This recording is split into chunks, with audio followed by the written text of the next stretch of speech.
Hi y'all, today I am back in Chicago and I am in my new city garage. That's right, I have moved, and so there's going to be a whole lot of interesting videos that will probably come out of this at some point. But today I'm driving the 2025 Nissan Frontier. This is an SL trim with the long wheelbase, which means it is longer than normal with a bigger truck bed. And yep, I managed to get into this garage space, and I've managed to get out of the garage space. But this video is not about that. If you want to see that, you can go and watch on TikTok and follow me on Instagram at Jill Ciminillo. This video is going to be a tech check. And since I am here in this dark city garage, I figured the best place to start is with the camera on the inside as I get out of it. Yeah.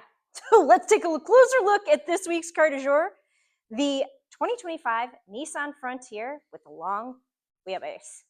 All right, I wanted to actually start this video before I turned the vehicle on because I really wanted to give you some perspective of how dark it actually is in this garage. The iPhone does a lot of brightness correction, but yeah, this is dark.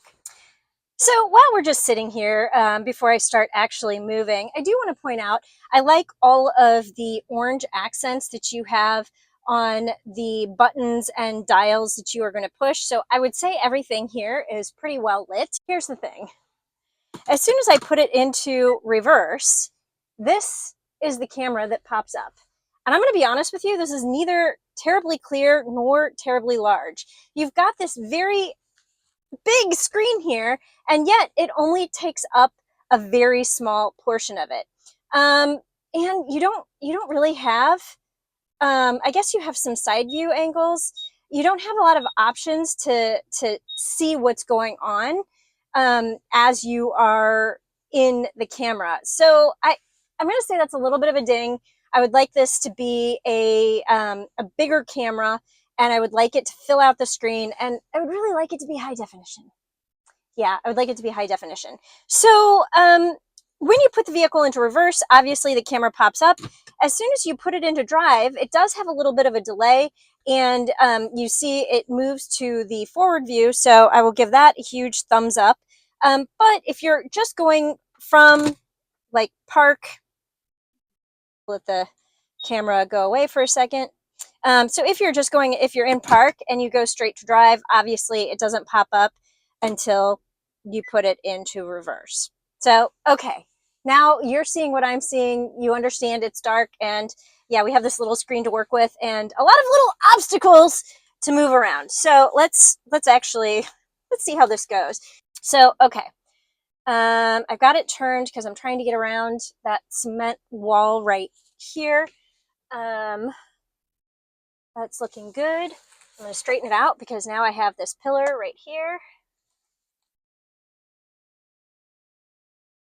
Past the pillar. So we'll do a harder turn, and we don't want to hit my neighbor's bike. All right, so we are out of the spot, backing down to the garage. So lots of tight things going on here. So let's see if I can see, and then the camera shut off, so I want that on.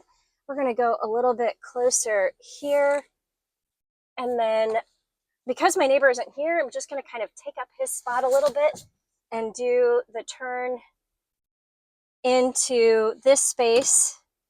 And then let's see, we'll just see if I can, we're going to watch that back wall there. So I'm backing straight up there. All right, now we're going to try and go forward.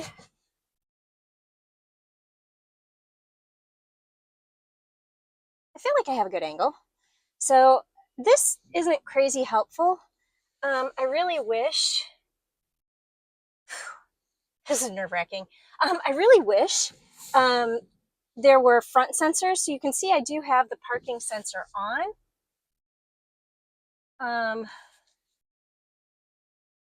And since I'm now in the chute, and it looks like I have plenty of space, I'm going to go ahead and open the garage.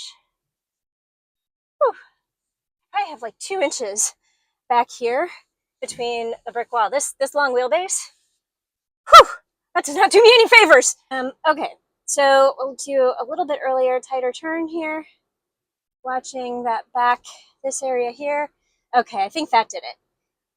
The long wheelbase is definitely a challenge. And I wish these cameras were just a little bit more helpful. There is automatic reverse braking, but the front sensors, you know, they don't really, there aren't front sensors. So that is also a challenge. Now, once we're outside, you can see this is a little bit brighter, but the camera is still not that big. Yeah, I wish this was better. That would be more helpful. All right, now that we have escaped from the dark and dingy garage, and we have gone over the camera, I feel like in depth, let's go over some of the other tech features that you have going on in this vehicle. Let's just start with the behind the wheel gauge cluster, because this is actually fairly analog, and you know what? It doesn't bother me. I like digital things, but there's an appropriate time and a place for it, and on a mid-sized truck, I don't know if that's appropriate or not appropriate. It's beauty is in the eye of the beholder. This does not bother me. You do have the little digital display there in the center that you can adjust somewhat. So you have this right here, these little arrows, and you can kind of go through different screens that will show up in here depending on, you know, if you are off-roading or if you're driving and you want to know your fuel economy, your presets, or what you've got for your audio. You've got a compass. I always like having a compass, speed limit sign, and your driving aids. So yeah, so and like if you go into this screen right here, you can change some of your settings. You can turn your driver assistance features on and off. You can, I am a huge fan of emergency braking. I always leave it on, even if sometimes it's a little bit aggressive. I appreciate the extra, the extra hand in some situations because, you know, I'm not omnipotent. I'm not an all-seeing being. So you do have some things here that you can turn on and off. I know some people don't really like nannies, and so yeah, you can turn that stuff off. So let's see, what else do we have going on here? Your meter settings, vehicle settings. I find it a little bit weird that some of your vehicle settings go through this little center cluster rather than your you know, your display over here. But okay. Turn indicator. What does that do? Okay, so if you would be like, you know, just kind of doing like a little tap and not a hold, it'll give you a 3 flash pass. So you can turn that on or off, or, you know, if you could do the whole, you know, hard turn if you wanted to. So at any rate, three flash pass. I'm like, what can you turn on and off there? So locking, one key, door lock. Okay, selective unlock. Living in a city, I like the selective unlock. I want to just open the door that I'm at. I actually hate auto unlock. I would say let's do that, because if I'm turning off the car, I'm fairly sure that I am in a secure location. So at any rate, you have things here that you can change or adapt to your settings. Hey, we could even change our language. I'm not going to do that for the next person. So for me, I would probably, unless I were in an off-road situation, I would probably leave it here so that I could see my trip information. All right, moving on. Let's look over here. So you know what? I have a little bit of a similar problem with this map screen that I did with the camera screen, because it doesn't fill out the entire screen. What is the point of having a big screen like this if you are not going to fill it out? This to me just doesn't make sense. I don't understand. So I wish this map were bigger. I mean, yeah, okay, you have a little bit of a split screen here so you can see what your music is, but this isn't a touch screen. So it's not like you can flip through any of this. You're still going to have to scroll through your audio by using the tuning dial. I don't know. To me, it just seems like a little bit of a non sequitur. I'd really like this to be a touchscreen here. and be able to do this. I think you should be able to interact with this in multiple ways, and I think you should be able to make this a full screen. Now, this does have Apple CarPlay and Android Auto, and it is wireless. And if you are using Apple Maps, Waze, Google Maps, it does fill out the whole screen. And it's really funny because in that, you don't get any kind of a split screen. And my husband is very big into audio, and he wanted to be able to see what was going on here so that when we were in Waze, to be able to adjust his audio. So my audio. He always messes with my audio. At any rate, it's a weird situation where you have a split screen here, but not a split screen there, and then you don't have the ability to have a full screen here. What else do we have going on? So if you go into your main menu, you can preset what you have going on in this area. And you know, I like how they have it set up. So my husband had an Android phone and he was plugging in, and so his Android Auto was showing up. And you have XM Sports Scores, so that's going to be a subscription fee. XM fuel prices also for subscription. I imagine the weather is also part of a subscription. It's probably all a part of Sirius XM with the traffic and map information. So if you notice on the map, I mean, I guess we're not really near anything. Okay, so if you notice on the map up here where this is red, that means that there is a little bit of traffic going on. So if you were looking at like highways and things like that, so let's see, you can see all of that is green at the moment. Now there's some construction going on here, so yeah, you do have some issues there, but that is all a part of a subscription fee. If I were ever going to get a subscription fee and I wasn't using Apple Maps or Apple CarPlay, this is probably the one that I would want, because I would want to know where there is traffic or not traffic, especially as I'm driving through an unfamiliar location. What else do we have going on here? So you have dual automatic climate controls, so I like that. You have your heated steering wheel, heated seats, no ventilated seats. That doesn't necessarily bother me. I don't know if I appropriately went through this, but let's just click some of these buttons. So you have your audio here, and this is what it looks like. You do use your tuning knob here, and you have some favorites in here that you can scroll through. These are not my favorites. I'll be honest, I would have more hits one, poppy kind of things in here. And then you can do, again, back to your home. So I like the fact that you do have multiple ways to interact with the system here. So you can go back to your home menu, you can go back to your phone, you can go to your map. So you have like a little menu at the bottom, but then you also have these hard buttons. So if you're driving, it's much easier to be like, oh, I'm just going to hit this button. You know what? The one thing that I do want to make sure you're aware of, this does have auto stop start engine. And the button to turn it off is in an interesting location. Very often you will see it here or you will see it here, but this one has it by the push button start. So this is your push button start, and this is where you turn your auto stop start off. So because this is a 4x4 version of this truck, you do have 2-wheel drive, 4 high and 4 low. If you are not familiar with this, I keep it in 2-wheel drive all the time, mostly because I'm living in a city, so this is sufficient for my needs. But if you were in like a off-road situation, you were going into speeds up to about 55 miles an hour, you could put in 4 high. That will give you better traction and better control in terms of slippage and all of that kind of stuff. But if you were in more of a rocky situation, you were going to be going at lower speeds and you needed extra traction to get up a steep hill or to climb rocks, that's when you're going to be using 4 low. So you can switch it back and forth between 2-wheel drive and 4 high without doing anything here, but that needs neutral. So this is not one of those shift on the fly kind of things. Now there are still a couple of techie and non-techie things that I want to show you on the Nissan Frontier, but before we get to that, I did want to talk a little bit about these seats, because I love these seats. This is probably this is a very techie but non-techie thing, because there's a lot of engineering that went into creating these seats. These are Nissan zero gravity seats, and They are amazing. They are really comfortable. They're well sized for me. They are well sized for my husband, who is bigger than me.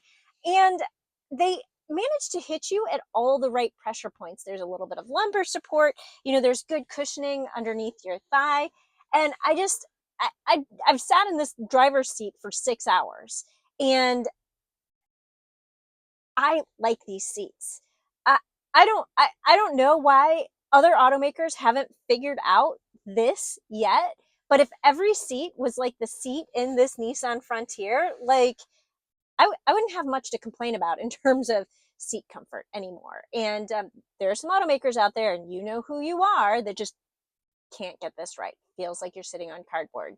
Nissan, for the past several years, has nailed the seat comfort. Now, before we go check out some things in the backseat, you had to know I was going to talk about this, the wireless charger. And yeah, it charges your phone, and I like the fact that when you have your phone in the position, this lights up, so it shows that the charging pad is engaged. But yeah, it overheats your phone after about half an hour to an hour. So if you're just doing short errands and you're just using this as a placeholder for your phone to give it a little extra charge, this is fine.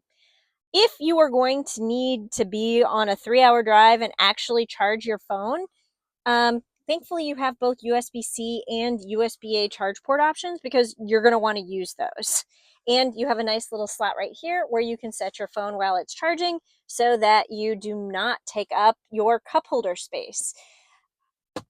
Wireless charging is one of those things that I want to like, but I've found very few automakers who get this right. If you're going to put this in your car, make it work.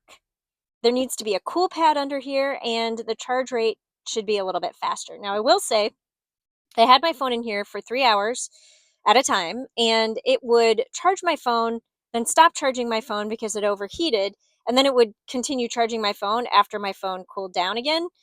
And it did not disconnect Apple CarPlay from the wireless CarPlay situation.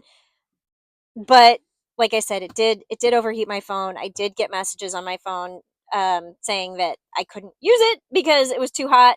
And that is annoying. So if you're going to put this in your car, make it work. This works-ish. I want it to work 100%. Now, while this does not have underseat storage, it does have some capability back here for you to store things in a different way. So first off, I'm going to point out that you can flip this up and it will stay into place. So even though you don't have underfloor storage, you do get more storage like this. And I will say this is not flat. It's not flat. And then to release it, that you just hit the lever again, comes right back down. But you do also have the ability to bring this down. Now, again, not going to be a flat load floor, but you can put some bigger boxes and things in here. And I think that is also a nice touch.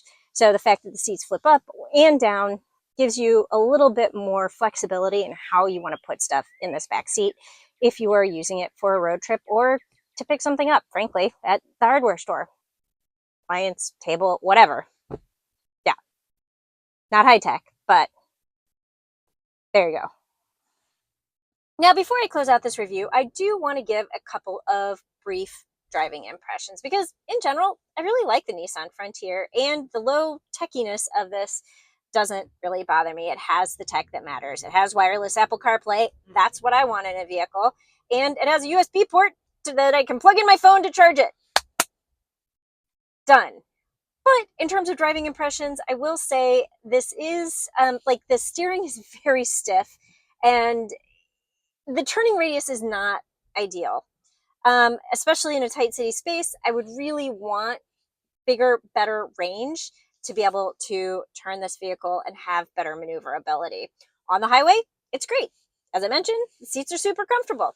I have fairly decent visibility, and this does have a slight kick down. So my blind spots, for the side window, so it kicks down a little bit, which means that the blind spots out the side windows are pretty good. Like I don't have a lot of blind spots going on. So there's really a lot going for this truck in terms of visibility and overall comfort and drivability, but in a city situation, it is just a little bit difficult to maneuver. I think the pickup for this engine is really good, and I just, like I said, I generally like how comfortable it is for a road trip on the highway. So that is just a brief look at the 2025 Nissan Frontier and some of the tech you will encounter on this vehicle. Thanks for watching, and I will see you next time with a new car du jour.